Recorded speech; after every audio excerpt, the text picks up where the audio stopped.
They said it couldn't happen like this. They said God doesn't move that way anymore. They said what you're feeling is too strange, too heavy, too isolating to be divine. But what if the very thing they dismissed is the evidence that heaven has singled you out? There's a pattern to ordinary lives, a rhythm that most people follow without question. Predictable steps, familiar cycles, safe expectations. But your life has never followed that pattern. From the beginning, something has been different. Doors closed when they should have opened. People walked away when they should have stayed. Opportunities dissolved just when they seemed certain. And in the silence that followed, you questioned everything. Your worth, your direction, even your faith. Yet what you didn't realize is that interruption was not rejection. It was divine redirection. Because when God chooses someone for something rare, He does not prepare them in comfort. He prepares them in contradiction. He allows situations that make no sense so that your dependence shifts from logic to faith. He removes what you thought you needed so you can recognize what you actually carry. And what you carry is not ordinary. It is a calling that cannot be explained to those who have never walked through fire and still believed. You've asked, why me? Not out of pride, but out of exhaustion. Because the wait has been real. The waiting has been long. The battles have been unseen. And still, something inside you refuses to die. That quiet, stubborn hope. That unexplainable pull forward. That voice that whispers, keep going, even when everything around you says stop. That is not coincidence. That is confirmation. God is doing something that has never been done in your life before. Not because He has changed, but because you have reached a point where you can finally carry what He has always intended. There are levels of purpose that cannot be handed to the version of you that still seeks approval from people, that still fears isolation, that still measures success by what others can see. So He allowed the stripping, the loneliness, the misunderstanding, not to break you, but to free you. Because what He is placing on you cannot be sustained by validation. It must be sustained by revelation. This is why people don't understand you anymore. You're not speaking the same language. Your priorities have shifted. Your tolerance for superficial connections has decreased. You crave depth, truth, meaning. And to those still anchored in comfort, your transformation looks like distance. But in reality, it's elevation. There are things happening behind the scenes that you cannot yet see. Alignments forming. Doors preparing to open at the exact moment you're ready to walk through them. People you haven't met, yet who will recognize what others overlooked. And all of it is being orchestrated with precision you cannot rush. But here is where many falter. They misinterpret the silence. They assume that because God is quiet, He is absent. But silence is often where the deepest work happens. Seeds do not grow in noise. They grow underground, unseen, in darkness. And just because nothing is visible does not mean nothing is happening. You are in that underground season. The place where identity is being refined, where strength is being built, where faith is being tested until it becomes unshakable. And it feels impossible because it is impossible for the old version of you. That's why it must be shed. This is not about becoming someone else. It's about becoming who you were always meant to be, without fear, without compromise, without apology. And yes, it will cost you. It will cost comfort. It will cost relationships that cannot grow where you are going. It will cost the illusion of control. But what you gain will be greater than anything you lose. Clarity, authority, peace that does not depend on circumstances, and a purpose that cannot be taken from you. You were not chosen because you were the strongest. You were chosen because you were willing to keep believing when strength ran out. You were not selected because you had all the answers. You were selected because you kept seeking despite the questions. That kind of persistence moves heaven. So now the question is not whether God is doing the impossible. He is. The question is whether you will trust Him while He does it in ways you don't understand. Because this moment, this confusion, this pressure, this stretching is not the end of your story. It is the breaking point before the breakthrough. The place where everything shifts, not around you first, but within you. And once that shift is complete, what felt impossible will become inevitable. There is something about your life that has never fit into predictable patterns, something that refuses to follow the script that others seem to walk so easily. While people around you moved through open doors and steady progress, you encountered interruptions that felt mistimed and unfair. Opportunities came close enough to touch, then disappeared without explanation. Relationships that seemed promising suddenly shifted or broke apart. Plans you carefully built unraveled in ways you couldn't control. And in those moments, it felt less like guidance and more like loss, less like purpose and more like confusion pressing against your spirit. What you didn't see in real time was that this disruption was not random. It carried intention, even when it brought discomfort, because there are lives that are shaped by routine, and then there are lives that are marked by divine interruption. The difference is not in value, but in assignment. When God begins to separate someone for something uncommon, He doesn't always announce it with clarity. Often, He allows patterns to break, so dependence on those patterns can no longer define direction. What once felt stable begins to shift, not to leave you empty, but to make space for something that cannot exist within the limits of what was familiar. It's difficult to accept that closed doors can be a form of protection when you are ready to walk through them. It's hard to understand why certain people had to leave when you still had love to give.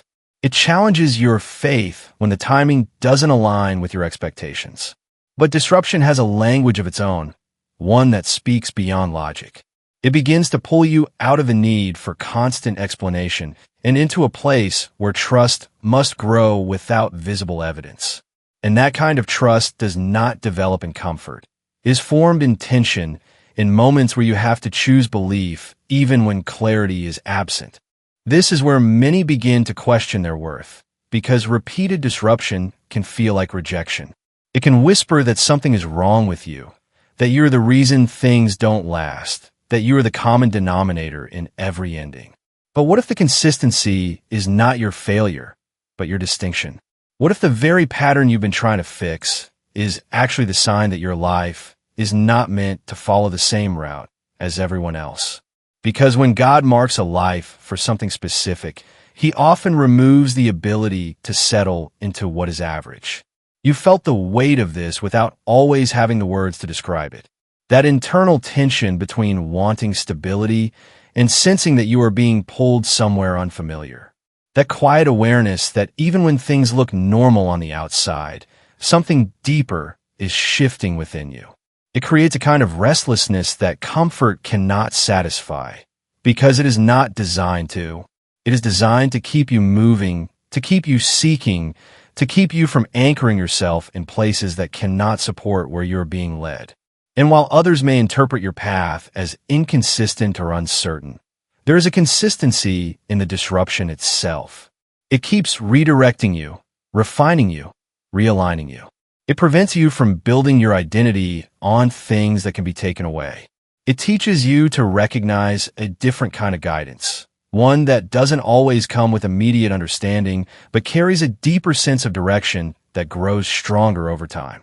There's a kind of preparation that does not happen in front of people, a shaping that takes place buried from applause, buried from recognition, buried in moments that feel unnoticed and unimportant. This is the season where everything becomes quiet, where the noise fades and what remains is you and the weight of your own thoughts. It is here that isolation begins to feel less like a circumstance and more like a condition of your calling. You find yourself pulling away or being pulled away from spaces that once felt natural. Conversations lose their depth, connections feel misaligned, and even in a crowd you sense a distance that cannot be explained. This isolation is not designed to punish you, even though it often feels that way. It is designed to separate you from distractions that would dilute what is being formed within you. Because when something significant is being built, it cannot be exposed to constant interference. There are voices that would confuse you, opinions that would redirect you, expectations that would pressure you into becoming something you were never meant to be. So the distance becomes necessary.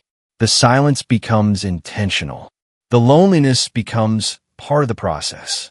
In this hidden place, you are forced to confront yourself without filters. There is no one to validate your feelings, no one to constantly reassure you, no one to distract you from what is rising inside. Your fears become louder. Your doubts become clearer. Questions you avoided begin to surface. And it can feel overwhelming because you're no longer able to escape into external noise. But this confrontation is not meant to break you. It is meant to reveal you, to strip away the versions of yourself that were shaped by survival, by expectation, by the need to fit into spaces that were never aligned with your purpose. Faith begins to change in this season. It moves from something you inherited or were taught into something you experience personally. It is no longer dependent on what others believe or say. It becomes something you wrestle with, something you question, something you choose even when it would be easier to walk away. Because in isolation, belief is no longer supported by community in the same way. It has to stand on its own. And when it does, it becomes stronger, deeper, less fragile. There is also a refining happening that you may not fully recognize. Your reactions begin to shift. Things that once triggered you lose their power. Situations that would have shaken you no longer have the same effect. Not because life has become easier, but because you are being strengthened from within.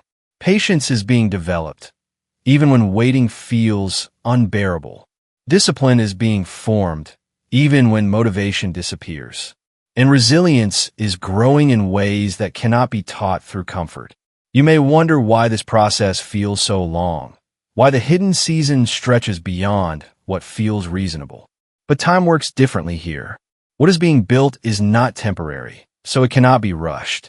Every moment of stillness, every unanswered question, every night where you sit with your thoughts and feel the weight of uncertainty is contributing to something that requires depth, not speed.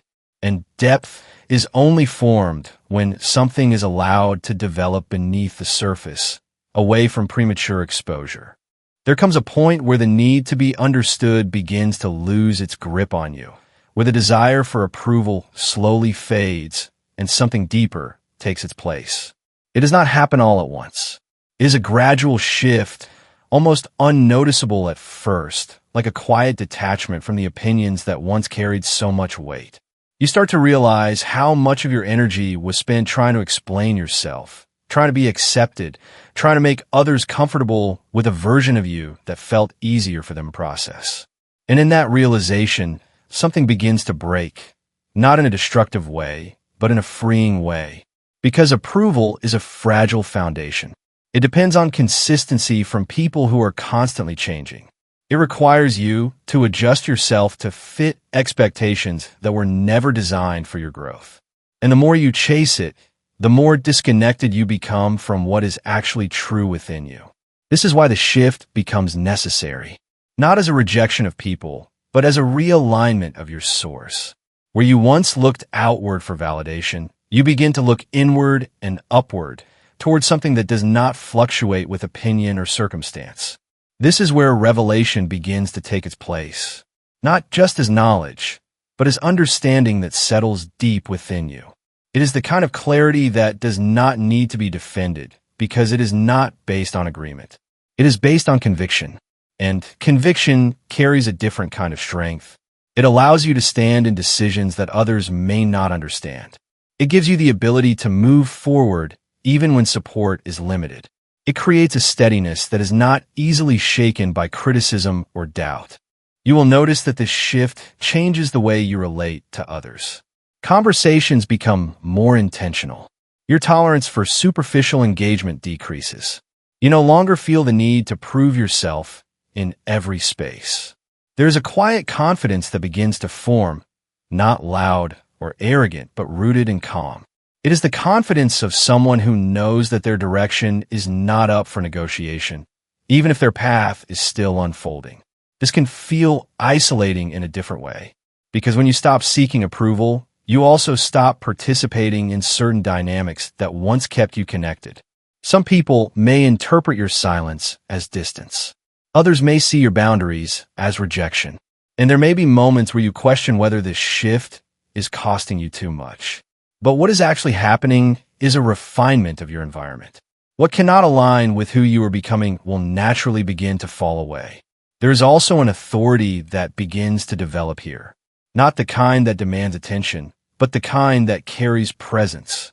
It shows in the way you make decisions, in the way you handle pressure, in the way you remain steady when things around you are uncertain. This authority is not given by people, so it cannot be taken by them. It is formed through the process you have walked through the moments where you had to choose truth over comfort, alignment over acceptance, purpose over popularity. And as this continues, you begin to trust yourself in a new way, not in isolation from God, but in alignment with what He is revealing to you. The voice you once doubted becomes clearer. The direction you once questioned becomes stronger. And even when the full picture is not visible, there's a certainty that you're no longer moving blindly. There's a moment in every divinely shaped life where everything begins to shift, not outwardly at first, but internally in a way that cannot be reversed. It does not arrive with noise or announcement. It comes quietly, almost unexpectedly, after seasons that felt like they would never end. After the waiting, the confusion, the stretching, something within you settles into a new posture. The same situations may still exist around you, but you are no longer responding to them from the same place. What once overwhelmed you now meets a steadiness that you did not have before. This is where the impossible begins to take form, not as a distant hope, but as a reality that starts within your thinking, your perspective, your belief system. Because before anything changes in your external world, it must first be established internally. The limitations that once defined you begin to lose their authority. The fears that once dictated your decisions no longer have the same voice. And the doubt that once followed you begins to fade in the presence of something stronger. Certainty that is not based on evidence, but on transformation. You start to recognize that what felt impossible was never about the situation itself, but about the version of you trying to face it. And now that version has changed. You have been shaped through pressure, refined through delay, strengthened through resistance. You have endured moments that should have broken your belief, yet somehow your faith remained. Not perfectly, not without struggle, but consistently enough to carry you here. And now, standing in this new awareness, you begin to see that what once seemed unreachable is no longer out of alignment with who you are becoming. There's a different kind of confidence that emerges here. It is not loud or performative. It does not need to prove itself to anyone. It is quiet, grounded, unshaken by the opinions that once caused you to question yourself. This confidence is rooted in experience, in everything you have walked through and overcome. It allows you to move forward without needing every detail to be clear. It allows you to take steps that others might hesitate to take, not because you are reckless, but because you are anchored in something deeper than visible certainty. At the same time, you begin to notice subtle changes around you. Opportunities that once seemed distant begin to move closer. Connections start to align in ways that feel intentional rather than coincidental. Doors that were once closed begin to open, not all at once, but in a sequence that reflects timing rather than chance. And you realize that while you were being prepared internally, things were also being arranged externally. Nothing was wasted. Every delay, every redirection, every moment of uncertainty was contributing to a larger unfolding. What once required force now begins to flow, not effortlessly, but with a sense of alignment that was not present before. You're no longer pushing against everything. You're moving with something. There's a rhythm to it, a pace that feels guided rather than pressured. And even when challenges arise, they no longer carry the same weight, because your perspective has shifted. You're no longer interpreting difficulty as a sign to stop, but as part of the process that continues to refine and position you. And in this space, what once felt impossible no longer holds the same meaning. It is no longer something distant or unrealistic. It becomes something that is unfolding step by step, grounded in the transformation that has already taken place within you.